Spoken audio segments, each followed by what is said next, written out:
waljihadu fil walidaini wa birruhuma, na kupigana jihadi kwa wazazi wako wawili na kuwafanyia wema, yakunu bi khidmatihima, kwanza inakuwa ni kwa kuwahudumia, wal infaqi alayhima, na kuwalisha na kuwavisha na kuweka wazazi wako wawili kwenye makazi yaliyokuwa bora, wa ta'atihima fil ma'ruf, na kuwatii wazazi wako wawili katika yale mema ya kumridhisha Allah jalla fi'ala, wa mukhatabatihima biadabin wa lutfin, na kuzungumza na wazazi wako wawili kwa adabu, kwa heshima na kwa upole,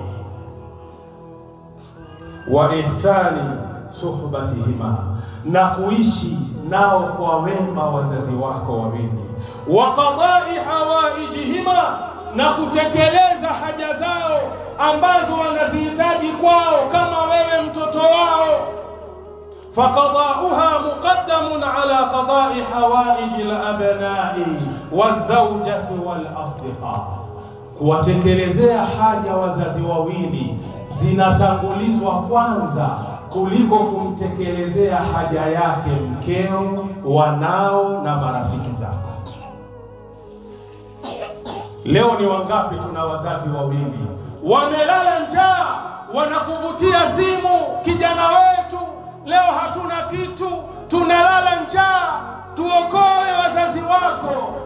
Lakini wewe unamwambia baba, wallahi sina kitu mfukoni, wakati kule wanao wanakula, mke wako anakula, lakini wazazi wako hutaki kujua wanalala njaa. Mzazi ambaye alikuwa kama hakuna chakula ndani ya nyumba, anaenda kwa jirani, anakwenda kukuombea chakula cha kukutosha wewe, yeye na mke wake wanalala njaa wakiwa na furaha kwa sababu mtoto ameshiba.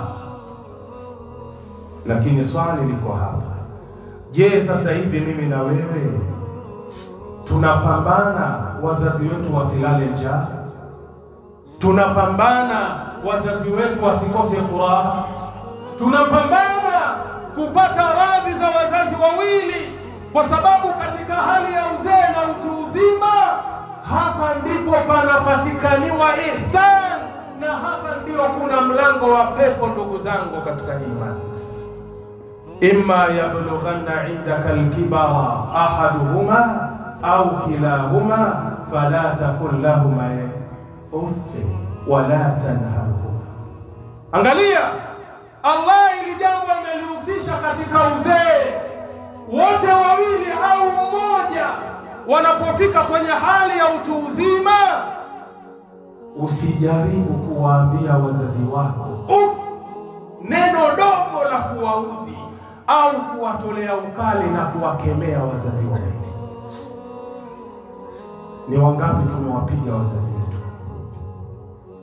Ni wangapi tumewatukana wazazi wetu? Ni wangapi tumewatolea maneno machafu wazazi wetu? Mtu anamwambia baba yake, wewe baba, kwa nini hukutaka kunishauri kama mimi nataka kuzaliwa kwenye familia hii ya kimaskini mpaka umekwenda kunizaa? Ngoja na wewe kabla hujamzaa mwanao aje atake ushauri kwako kama anataka kuzaliwa na wewe. Hii ndiyo hali ambayo tupo nayo kwenye majumba yetu. Wazazi wamedharauliwa, wazazi hawana thamani katika maisha yetu. Mtu yuko radhi baada ya kupata kazi na alikuwa anaishi na baba na mama kwenye nyumba, anachokitafuta baba ndicho anachokula, lakini baada ya kupata kazi tu anaona wazazi wake hawana thamani katika uso wake. Anamwambia baba, nimekuwa mwanao, nahitaji kwenda kujitegemea. Anahama na baba anamkubalia, akiona mwanawe mashaallah amejitambua, amejijua. Kumbe kijana anatengeneza jambo la kumkimbia mzazi wake.